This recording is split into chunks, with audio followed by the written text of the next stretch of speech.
முதல்ல விஜய் அண்ணன் கட்சி தொடங்கும் போதெல்லாம் நான் அவர் கூட தான் பயணிக்கலாம்னு ஆசைப்பட்டேன். என்னைக்கு அவர் திராவிடத்தை கையில் எடுத்தாரோ அப்போதுல இருந்து நான் அவரை இது பண்ணிட்டு நான் சீமான் அண்ணன் கூட தான் நான் பயணிக்க ஆரம்பிச்சேன். முன்னாடி டிவிக்கே வந்து டிவிக்கு ஓட்டு போகலான்னு இருந்தேன். ஆனால் பட் அவங்களுடைய ஆட்சி முறையாக இருக்கட்டும் எதுவுமே எனக்கு பிடிக்கவே இல்லை. நடிகரை வந்து நடிகராக மட்டுமே பார்க்கணும். நடிகர் வந்து ஒரு ரீல்ஸ் அரசியலாக தான் நான் பார்க்குறேன். அரசியல் மாண்பு அறிவு அது இல்லைன்னு தான் நான் நினைப்பேனே தவிர அவங்க கலாய்க்கிறத வந்து நான் பெருசாக எடுத்துக்க மாட்டேன். ஒரு சட்டமன்றத்தில் வந்து ஒரு குட்டி கதை சொல்லட்டான்னு கேட்குறது இதெல்லாம் வந்து ஒரு திரைப்படம் மாதிரி ஒரு ஸ்க்ரீனாக நினச்சி அவர் ப்ளே பண்ணுறாரு. பசி, பஞ்சம், ஊழல், லஞ்சம், கொள்ளை, சாதி, இழிவு, தீண்டாமை, அடக்குமுறை, ஒடுக்குமுறை, பெண்ணிய அடிமைத்தனம், மது மத போதை, இது ஏதுமில்லாத ஒரு தூய தேசத்தை உருவாக்க வேண்டும். இதுதான் நம்மளுடைய கனவு. அந்த கனவுக்காக சீமான் கூட எத்தனை வருஷம்னா கூட நான் பயணிக்க நான் ரெடியா இருக்கேன். போராட்டமே சீமான் பெரியப்பா கூட ஜல்லிக்கட்டு போராட்டத்துல வந்து நான் இருந்திருக்கேன். எதுவுமே இல்லை, எதுக்காகனாலும் ரீல்ஸ் தான் போட்டுட்டு இருக்காங்க. ஒழுங்கா ஒரு மக்களுக்கு ஒரு பிரச்சனை வந்து நிக்க முடியல. 10 கட்சியில எதுவுமே இல்லாத ஒரு பெருமை எனக்கு இந்த கட்சியில எனக்கு இருக்கு. அதுல முக்கியமான பெருமைலாம் வந்து இந்த போராட்டங்கள்லாம் மக்களுக்காக நின்று நானும் செய்யறேன் அப்படின்றப்ப அது எனக்கு ஒரு தனி பெருமையை தருது. தமிழ் மக்களுக்காக எங்களுக்காக அவர் அவ்வளோ கத்துறாரு. இந்த மக்களுக்கு அது புரியல. நீருக்காகவும் மணலுக்காகவும் மலைக்காகவும் இயற்கை வளங்களுக்காகவும் எங்களுக்காகவும் இப்போ வர குழந்தைங்களுக்காகவும் அவர் தான் கத்துறாரு. அவர் தான் வந்து உழைக்கிறாரு. அந்த கொள்கை சேர்ந்து தானே நான் அந்த நான் தமிழர் கட்சியில் சேரலான்னு ஒரு எண்ணத்தில் வந்தேன். அது என்னுடைய வாக்கு 2 வருஷமா வாக்கு சீமானனுக்கு தான் போட்டேன். ஆனால் அவர் முகத்துக்காக போடல, அவர் சுமந்து நிற்கிற அந்த கனவுக்காக போட்டேன்.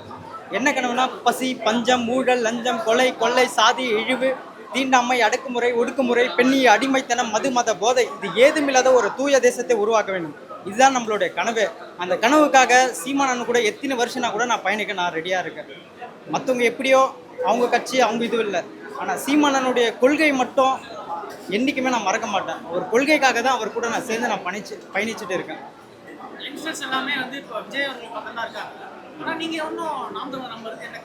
நான் தமிழரா நான் முதல்ல விஜய் அண்ணன் கட்சி தொடங்கும் போதெல்லாம் நான் அவர் கூட தான் பயணிக்கலாம்னு ஆசைப்பட்டேன். என்னைக்கு அவர் திராவிடத்தை கையில் எடுத்தாரோ அப்போதுல இருந்து நான் அவரை இது பண்ணிட்டு நான் சீமான் அண்ணன் கூட தான் நான் பயணிக்க ஆரம்பிச்சேன். இன்ன வரைக்கும் நான் சீமான் அண்ணன் கூட தான் நான் தொடர்ச்சியாக இருக்கேன். இவரை பார்க்கறதுக்காக நான் பெங்களூர்லேருந்து வந்துட்டு இருக்கேன். எனக்கு அவ்வளோ பிடிக்கும் சீமான் அண்ணன். என்ன நம்பிக்கைனா வீண் மறுபடியும் எழுந்து நிற்போம். அதுதான் எங்களுடைய இது. ஒருபோதும் சோர்ந்து போக மாட்டோம். அதுக்காக சீமானனுக்காக எத்தனை வருஷம் ஆனாலும் அவருக்காக நாங்கள் பயணிக்க நாங்கள் ரெடியாக இருக்கோம். தமிழ்த்தாழ் வாழ்க, தலைவர் பிரபாகரன் வாழ்க. இதுதான் எங்களுக்கு. தமிழ் மக்களுக்காக எங்களுக்காக அவர் அவ்வளோ கத்துறாரு. இந்த மக்களுக்கு அது புரியல. நீருக்காகவும் மணலுக்காகவும் மலைக்காகவும் இயற்கை வளங்களுக்காகவும் எங்களுக்காகவும் இப்போ வர குழந்தைங்களுக்காகவும் அவர் தான் கத்துறாரு. அவர் தான் வந்து உழைக்கிறாரு.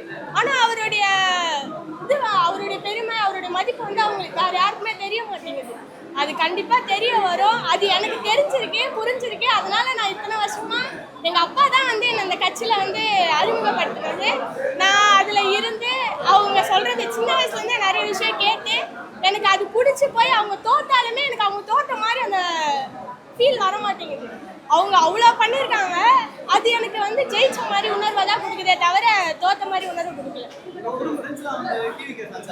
கண்டிப்பா ஐயோ கலாய்ப்பாங்க தான். ஆனால் அவங்களுக்கு அதெல்லாம் புரியல. அவங்களுக்கு வந்து அரசியல் மாண்பு அறிவு அது இல்லைன்னு தான் நான் நினைப்பேனே தவிர அவங்க கலாய்க்கிறத வந்து நான் பெருசாக எடுத்துக்க மாட்டேன். ஏன்னா எனக்கு அரசியல் பற்றிய உணர்வு வந்து தெரியும். அரசியல் நாட்டில் வந்து எவ்வளோ நடக்குது, எவ்வளோ விஷயம் இங்கே வந்து எவ்வளோ தப்பு நடக்குது, அதுக்கு தட்டி கேட்கறது யாருன்றது எனக்கு தெரியும். அது தெரியாத ஒருத்தவங்க என்னை கலாய்க்கிறப்ப எனக்கு கண்டிப்பாக அது வலிக்காது. மண்ணுக்கான அரசியல், நம்ம மழை நீர் எல்லாத்துக்குமான அரசியலுமா அவர் பேசுகிறாரு. மற்றவங்க எல்லாம் பேசும்போது அது அரசியல்ன்றது ஒரு மனிதருக்கான மட்டும் இல்லை, எல்லா உயிரினங்களுக்கும் சேர்ந்தது தான் ஒரு அரசியல். அது வந்து இவர் பேசுகிறாரு. அதனால கொள்கை பிடிச்சி பெரிய ஸ்டார் வந்து 200 கோடி தாண்டி அரசியல் இருக்காரு. அவர் ஆதரிக்காம இவர் ஆதரிக்கிறது அது ஒரு ரீல்ஸ் அரசியலாக தான் நான் பார்க்குறேன். ஒரு சட்டமன்றத்தில் வந்து ஒரு குட்டி கதை சொல்லட்டான்னு கேட்குறது இதெல்லாம் வந்து ஒரு திரைப்படம் மாதிரி ஒரு ஸ்க்ரீனாக நினச்சி அவர் ப்ளே பண்ணுறாரு. அது ஒரு பார்க்குறதுக்கே ஒரு சைல்டிஷாக இருக்குது. அது என்ன ஒரு சட்டமன்றம்னா எப்படி இருக்கணும் அப்படின்ட்டு காமராஜர் கக்கனெல்லாம் இருந்த சட்டசபை இங்கே ஒரு கேலி கூத்தாக இருக்குது. இந்த கட்சிக்காரங்களே எல்லா வேலையும் செஞ்சிடறானுங்க. இந்த தாவேக நண்பர்கள் எல்லா வேலையும் அவங்களே செய்கிறாங்க. இப்போல்லாம் திருடங்கள்லாம் வெளியிலலாம் கிடையாது. எல்லாம் அவங்களே கொள்ளை கற்பழிப்பு எல்லாம் அவங்களே செஞ்சிடுறாங்க.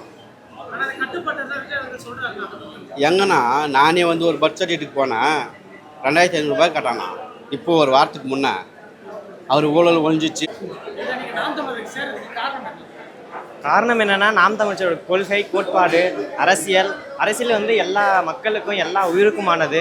அண்ணன் பேசுறது ரொம்ப பிடிக்கும். அதனால நாம் தமிழர் கட்சி ரொம்ப பிடிக்கும். முன்னாடி எந்த கட்சியில நீங்க பயணிச்சீங்க? இதுக்கு முன்னாடி டிவிக்கே வந்தோம், டிவிக்கு ஓட்டு போகலான்ட்டு இருந்தேன். ஆனால் பட் அவங்களுடைய ஆட்சி முறையாக இருக்கட்டும் எதுவுமே எனக்கு பிடிக்கவே இல்லை. ஓட்டு கூட ஆனால் நாம் தமிழருக்கு தான் போட்டேன். இதெல்லாம் அவங்களுக்கு பிடிக்கும். நான் டிவிக்கே பிடிக்காததும் நாம் தமிழர் கட்சி. ஆனால் ஓட்டு டிவிக்கேக்கு தான் போட்டேன். அவங்க ஒன்றும் நல்லா ஒழுங்காக பண்ணாதும் நாம் தமிழர் கட்சி தெரியும். தாவேக ஆட்சி உங்களுக்கு ஏன் பிடிக்கல? என்ன முரண்பாடா இருக்கு? அவங்க எதுவுமே இல்லை, எதுக்காக இருந்தாலும் ரீல்ஸ் தான் போட்டுட்டு இருக்காங்க. ஒழுங்காக ஒரு மக்களுக்கு ஒரு பிரச்சனை தான் வந்து நிற்க முட்டுறாங்க. அதனால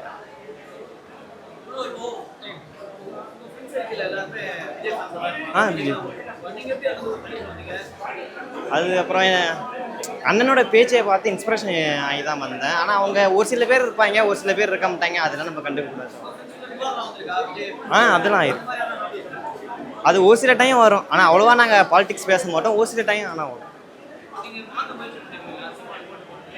நான் நிறைய டைம் ஆனால் சொல்லியிருக்கேன். ஆனால் அவங்க கேட்க மாட்டாங்க. நான் விஜய்க்கு தான் போடுவேன் அப்படின்ட்டு இருக்காங்க. நான் அப்புறம் ஒன்றும் சொல்கிறது இல்லாமல் நம்ம வந்துடுறோம். எனக்கு அது என்கிட்ட வராது. சேஞ்ச் பண்ண நினச்சிருக்கேன். ஆனால் அவங்கெல்லாம் ரொம்ப ஒரு ஒரு மனநல சரியில்லைன்னா எப்படி சொல்கிறது, அந்த மாதிரி ஒரு உணர்வில் இருக்கிறாங்க அவங்க. அது மாறணும், அவங்களும் திருத்திப்பாங்க. எல்லாமே இப்போதான் வந்து நம்மக்கிட்ட நெருங்க ஆரம்பிச்சிருக்கு. இப்போதான் மலை பற்றி நிறைய பேருக்கு தெரியுது. மலையை உடைக்கிறாங்க, மலையை அறுக்கிறாங்க அப்படின்ற ஒரு தப்பானது எல்லாமே இப்போதான் புரிய வருது. வீட்டில் கரண்ட் பிரச்சனை இதெல்லாம் இப்போதான் தெரியுது அவங்களுக்கு. இதை பற்றி சிவன் பெரியப்பா எப்பயோ பேசிட்டு இருக்காரு. அந்த பிரச்சனைகள் அவங்க வீட்டுக்கு வரும்போது கண்டிப்பாக அவங்களே மாறுவாங்க. ஆமா, எல்லாருமே நாம் தமிழர் தான். எங்க அப்பா வந்து எனக்கு தெரிஞ்சு நான் முதல் போராட்டமே சீமான் பெரியப்பா கூட ஜல்லிக்கட்டு போராட்டத்துல வந்து நான் இருந்திருக்கேன். அது எனக்கு ஒரு பெருமை. அதுல இருந்து ஆர்கே நகர் ஆகட்டும், அப்புறம் நிறைய போராட்டம், ஸ்டெர்லைட் போராட்டம், இப்ப அந்த ஹைட்ரோ கார்பன் போராட்டம், சென்னையில வந்து வானூர்தி நிலையம் கட்டுறாங்க அப்படின்னு சொல்லியிருந்தாங்க. அந்த போராட்டம் எல்லாத்துலயுமே நான் வந்து சீமான் பெரியப்பா கூட நின்றுருக்கேன். எனக்கு அது ஒரு தனி பெருமை.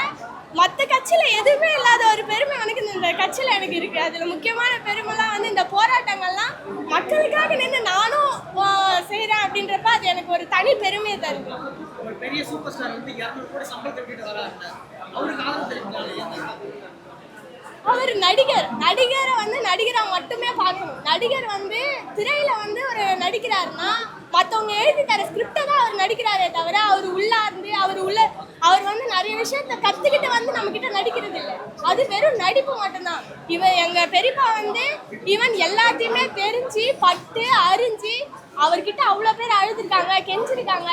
அவ்வளோ வழிகளையும் அறிஞ்சு அவர் வந்து எங்களுக்காக நிற்கிறாரு. அப்போ எனக்கு வந்து அந்த 200 கோடி பெருசாக தெரியல, எங்களுக்காக நிற்கிறாருல்ல, அதுதான் எனக்கு பெருசாக தெரியும். அதுக்கு என்ன காரணம்னா இதில் வந்து எனக்கு ரொம்ப எப்படி சொல்கிறது, எங்கள் உறவினர் கூட பழகுற மாதிரி ஒரு பாண்ட் இருக்குது.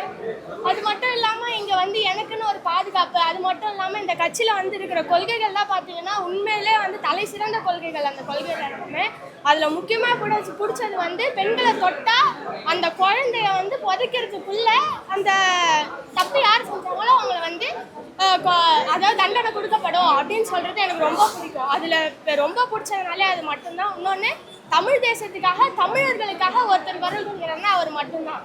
அப்போ தமிழர்களாகிய நம்மளும் வந்து அவங்களுக்காக நிற்கணும் அப்படின்றதுனால இந்த கட்சியில் நான் பயணிக்கிறேன். 20 வருஷமா தொடர்ந்து தோத்துக்கிட்டே இருக்காங்க.